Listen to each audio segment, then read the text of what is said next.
Elle se bat contre ça, et contre elle-même, souvent. C'est magnifique, cette lutte. Échapper à la répétition. Répétition femme, répétition juive de la deuxième génération. Répétition de femmes et de musique de burlesque et de comédie musicale. Il se souviendra de certaines de ses affirmations. Si je fais du cinéma, c'est parce que je n'ai pas osé faire le pari de l'écriture. Il ne la croit pas. Elle fait du cinéma parce qu'elle fait du cinéma, parce qu'elle fait du cinéma, parce qu'elle fait du cinéma. Et pourtant, ce n'est pas entièrement faux non plus. In a small makeshift airplane, filmmaker Hubert Sopé flies over the territory known as South Sudan. From this panoptic view, he positions himself as an outsider attempting to understand. He takes us from contested oil fields to missionary towns to election offices and offers us a glimpse of the destruction. We Come as Friends is an exploration not of the colonial past, but the present. Now you may start feeling strange. The strangeness penetrates you. It enters your heart. You recall some sinister memories that you'd prefer to forget. From now on, you're a complete stranger. You're an alien.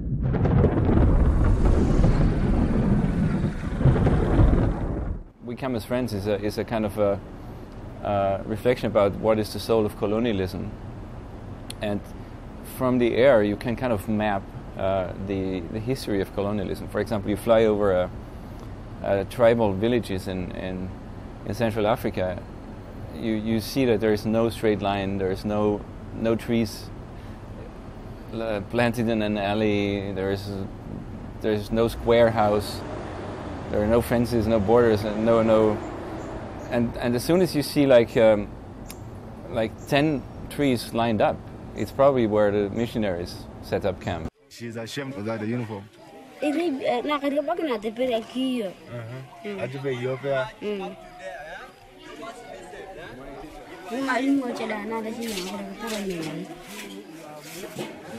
maybe you can tell them they are all protected.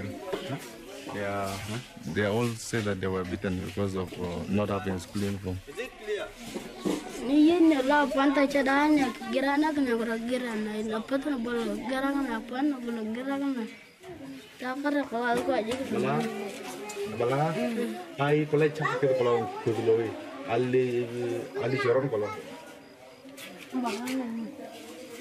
Na ponera kan or ko da kan nang den kide ma da kan turun borda kide perikin gene da zan ni. What do you think? They were beaten and then the brothers were taken to the toilet. They told you? Yeah.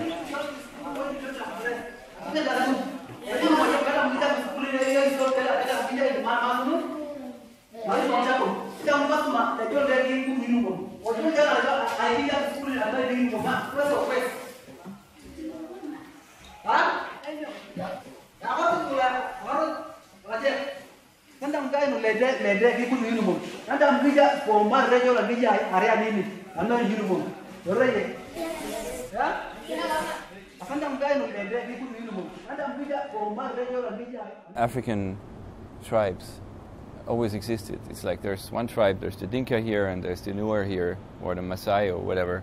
But the border was never a line. The border was an area where people did trade, where people met each other, young people got married, and so it was a kind of a transition place. But the border in kind of a nation-state European context is a line with guards and guns. Message to all the people of Southern Sudan is this: we must not allow the enemy to divide us on the tribal basis, and we must vote for our total independence. I'm not afraid to say this as Southern Sudanese. I want a total independent for our people, and we must not use guns against ourselves. We must prove that we are a people who are able to manage our own affairs, and we do not need anyone to come and mess up again. The border that cuts through Sudan, which was one country before and now it's two countries, it cuts exactly through the oil fields in the Sudan.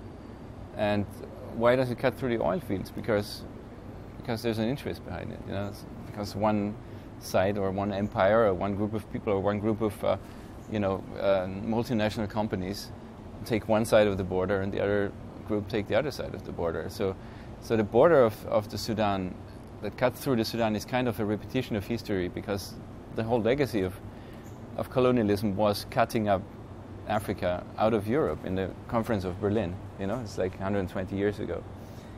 So now when I made this film, Become as Friends, I suddenly saw this window into kind of a dark history opening in front of my eyes, and I'm, a documentary filmmaker, and so I try to capture its essence as much as I could. I live in the real world. There are many different ways of investing. We want, when people come to Africa and make investments, we want them to do well. We also want them to do good. This raises the question, do you believe that China is an important role model? It is easy, and we saw that during colonial times. It is easy to come in, take out natural resources, pay off leaders, and leave. We don't want to see a new colonialism in Africa. Sisters Sylvie and Florence Tissot decided to collaborate on 2 film projects with Christine Delphi. Christine Delphi from A to Z, and Je ne suis pas féministe, mais. This fall, the La Maison Française at NYU invited them to screen their work and engage in an intergenerational dialogue among feminists. C'est mon engagement peut-être le plus profond, et c'est l'activité à laquelle je tiens le plus. Eh bien, moi, je voudrais vous demander aussi à chacune d'entre vous, en somme, quelles sont les origines de votre féminisme, vous, par exemple? Eh bien, je crois qu'il y a beaucoup de stades et on pourrait s'attarder à n'importe lequel à partir du moment de cette rébellion enfantine et puis adolescente, parce que n'importe quelle petite fille puis adolescente se rend compte qu'il y a une inégalité, qu'elle n'a pas les mêmes chances qu'un garçon alors ce qu'elle en fait. C'est autre chose, et je crois que nous avons eu la chance de vivre à une époque où il y a eu, à un moment donné, l'émergence d'un nouveau mouvement féministe. Autrement, je ne sais pas ce qu'il serait advenu de notre rébellion. Je pourrais dire que pour moi, les grands stades, ça a été, d'abord cette rébellion dont tout le monde a parlé, et puis la phase un peu plus parlée, mais où il y avait eu une telle répression des mouvements féministes antérieurs, une répression qui était passée dans les mœurs, au point que féministe, le mot féministe était devenu une injure.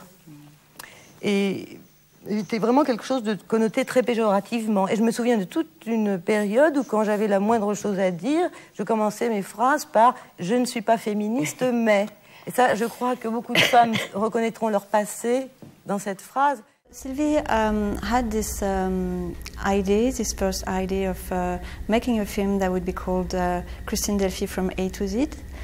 So she talked to me about it and asked me whether I would be interested in co-directing the film.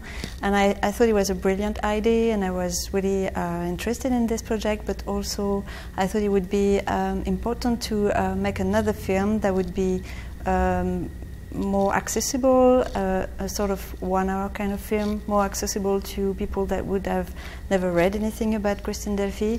So we kind of had the deal that we would go for 2 movies, one Christine Delphi from A to Z, and another one which is called I'm Not a Feminist But. J'ai demandé à Bourdieu, qui était à ce moment-là mon directeur de thèse de 3e cycle, et je lui ai dit je voudrais travailler sur les femmes. Il m'avait dit mais il n'y a personne qui le fait. Il m'avait escamoté l'existence d'André Michel. Et moi, comme j'étais aux États-Unis, j'avais pas suivi ça, alors qu'en fait, elle avait déjà publié des livres. Et bon, mais moi, je voulais soit travailler sur les femmes, soit être à la campagne. Donc je dis, je vais faire de la sociologie rurale. Donc j'étais dans le laboratoire d'à côté, dirigé par un monsieur cuisinier qui faisait de la sociologie rurale. Et j'ai commencé à faire des enquêtes. Il faisait une enquête sur le patrimoine. Et j'ai été tout de suite envoyée sur le terrain, là, pour faire passer des questionnaires très longs. I think her theory is so important. I mean, and her theory focusing on domestic work and reflecting about family as the site of women's oppression. She's very concerned about obscuring any power relations between men and women. So her major contribution, I mean, Christine and other women, has been to denaturalize the relation between men and women, like drawing on Simone de Beauvoir, saying it's not natural to, as a woman, do this thing, this thing, this thing. It's a social construct. And it's been a huge contribution. Là, je me suis aperçue qu'il y avait tout un ensemble de biens qui ne passaient absolument pas par le marché. Et il y avait déjà un peu le plan de l'ennemi principal. La mise en lumière, non seulement de l'exploitation économique des femmes, mais d'une exploitation économique spécifique. Qu'est-ce que ça veut dire économiquement, le travail domestique? C'est l'ensemble du travail gratuit qui est fourni par les femmes à l'intérieur de la famille, aux chefs de famille. Donc, grosso modo, par les femmes à leur conjoint, à leur mari ou compagnon. She talks a lot about her being a lesbian in the 50s and 60s. And she also talked about the difficulties that lesbians encountered within the movement, within the feminist movement, to have their specific issues talked and discussed about, and the difficulties of straight women to be called as straight women. And so Christine has like a very specific position in as a lesbian, because she didn't share, radical lesbian separatist lesbians, such as Monique Wittig, for instance, whom she was very close to. But she's very often kidding about the fact that she's been the most patient lesbian, towards, straight women. Je dirais de septembre 70 jusqu'en janvier 71. Quand on a annoncé qu'on voulait faire un groupe d'homosexuels, ça a été un tollé. Un tollé. Pendant des semaines et des mois, on nous a dit « Ah, mais qu'est-ce que ça veut dire? Mais moi, je ne sais pas qui je suis. D'ailleurs, comment vous savez pas si je suis hétéro ou pas? Est-ce qu'il faudra présenter sa carte? Comment est-ce qu'il faudra dire ?» C'était très intéressant. Il y avait une résistance extraordinaire et au fond, qui m'a servi théoriquement, si je peux dire, mais qui m'a resservi par la suite. Et la résistance, je pense que j'ai quand même un peu expliqué dans le premier chapitre de Classer Dominer, dans Les uns et les autres, c'est la résistance à finalement être spécifiée, la résistance de la part des dominants à être spécifiée. She definitely tried to combine these two questions. Like there's one, excellent issue of the journal that she founded with Simone de Beauvoir. One, excellent issue which is about racism and sexism in France. So she definitely wants to reflect on the fact that the racism or the sexism that some non-white women face in France is very specific, and it's not the sexism or it's not the stigmatization or oppression that white women face in France. That's different. So it's really about intersectionality, even if she doesn't use the word, that it's not that important, I guess. On adopte cette position néocolonialiste qui est celle de la France en général, selon laquelle qui est néocolonialiste dans le sens qu'elle poursuit la position colonialiste, que les indigènes étaient pas vraiment civilisés, que c'était notre mission à nous autres Français de les civiliser. Et elle poursuit cette notion avec l'idée qu'ils sont que c'est des populations particulièrement retardataires, etc., et qu'ils ont des choses à apprendre et que c'est à nous à leur apprendre, alors soit avec fermeté, soit avec douceur, ou un mélange entre les deux. Both of us were active in a group called School for All, and this group back then was fighting against a law which ultimately was passed in 2004, which bans Muslim students wearing headscarf from public school. So it was a big, somehow a big protest with activists, academics, various people, including some feminists, such as Christine Delphi, and unfortunately there weren't a lot of feminists, I mean, and especially very few feminists of her generation, Christine Delphi. So she took a very strong stand on this issue of Islam and feminism, race and gender.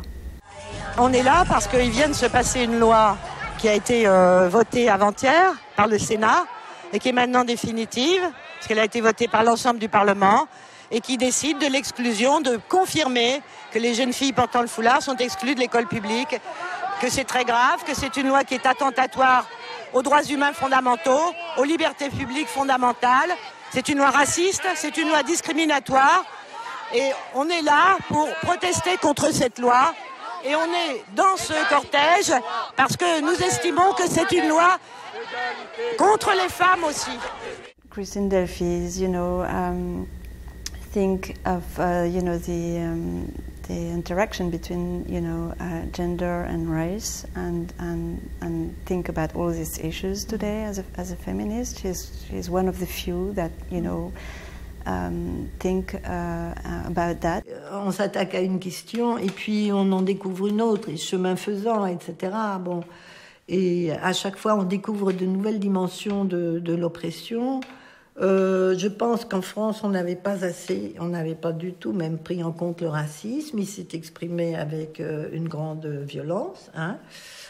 C'est très choquant. Les gens des autres pays, quand on entend des politiques revenir qui sont dans des conseils internationaux, ils essayent d'expliquer ce qu'ils appellent la laïcité à la française, mais c'est comme, tu vois, c'est comme si tu avais quelqu'un venant de l'Empire tsariste et expliquant le knut à la russe, tu vois. C'est vrai que les gens, ils comprennent pas. Si c'est ça que vous appelez laïcité, bon, autant revenir au temps du totalitarisme.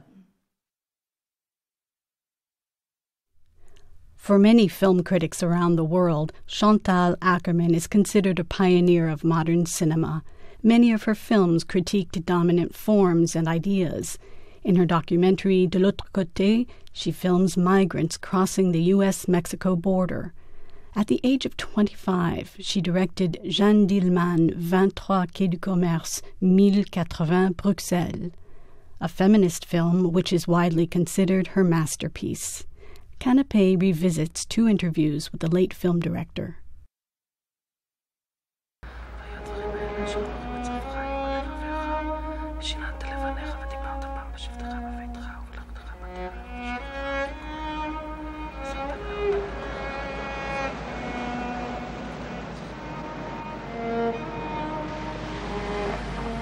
A rabbi always passed through a village to get to the forest, and there, at the foot of a tree, and it was always the same one, he began to pray, and God heard him.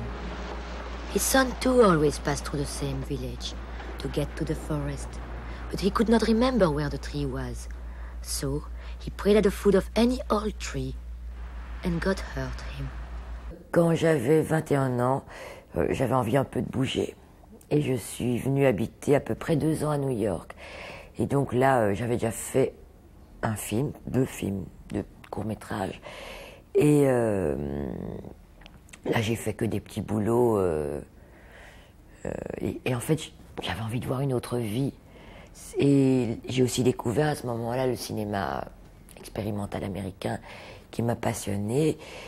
En fait, c'était surtout pour vivre autre chose.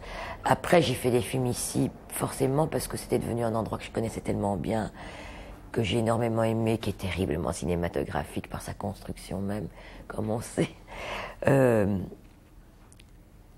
Et pour moi, c'est un endroit qui, bon, comme tout le monde dit, qui donne de l'énergie. Et puis, surtout, moi, je trouve qu'être ailleurs, on n'est pas encombré des petits problèmes qu'on a tous les jours. Et on se renouvelle d'une certaine manière. C'est aussi ça qui m'intéresse quand je viens ici faire quelque chose.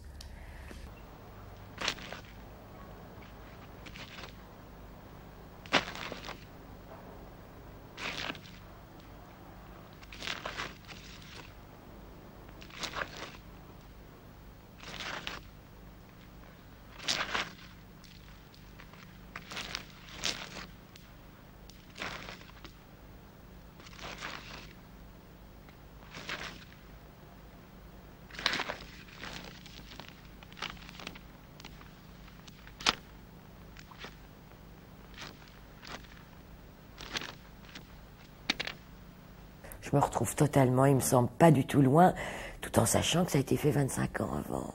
Ce qui est dingue. Je me retrouve totalement. Bon, je sais que j'étais à peine sortie de l'adolescence quand je les ai faits. Mais, et probablement, là où je ne me retrouve pas, c'est que j'ai sans doute plus cette force-là d'immédiateté. C'était des choses, c'était des films terriblement immédiats, presque violents.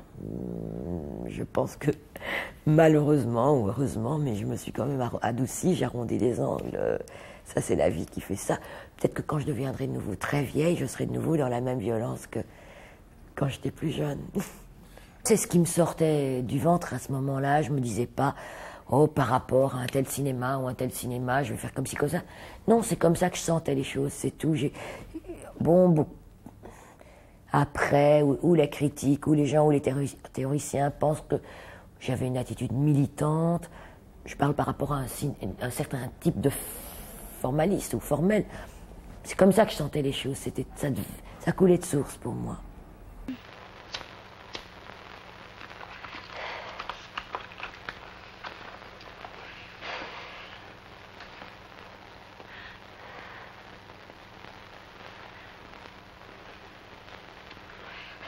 Dormons. J'ai froid, j'ai faim. Je me demande ce qui va arriver quand ils vont se rendre compte qu'on est parti. Quel âge tu as exactement? 18 dans 9 mois et toi? 18 dans 3 mois. Il n'y a qu'à tenir jusque-là. Oui, ça pouvait plus durer comme ça. Nous, on est étouffés à Bruxelles. Oui. Tu crois que c'est beau, Paris? On verra demain. Dormons. Oui.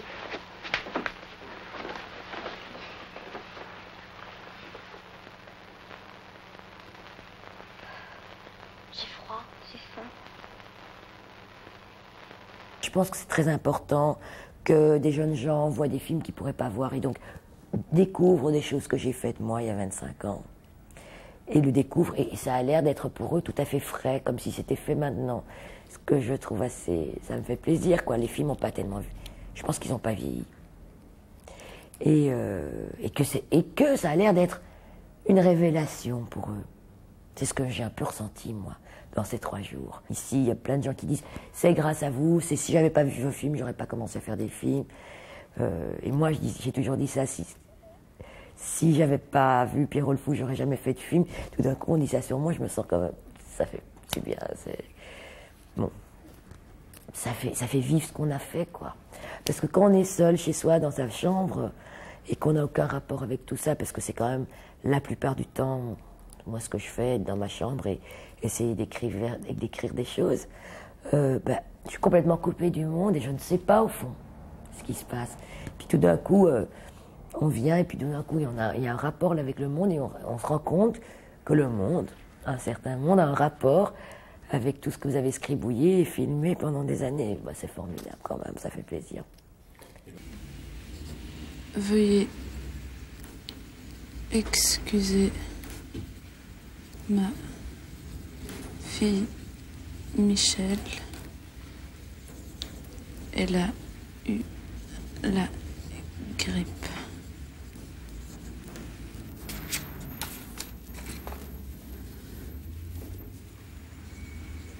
Veuillez excuser ma fille Michel.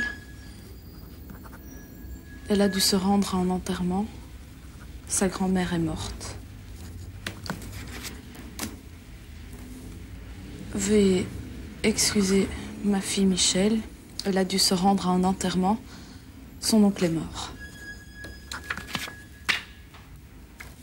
Veuillez excuser ma fille Michel. Elle a dû se rendre à un enterrement. Sa tante est morte à la suite de la mort de son oncle. Veuillez excuser ma fille Michel. Son père est mort.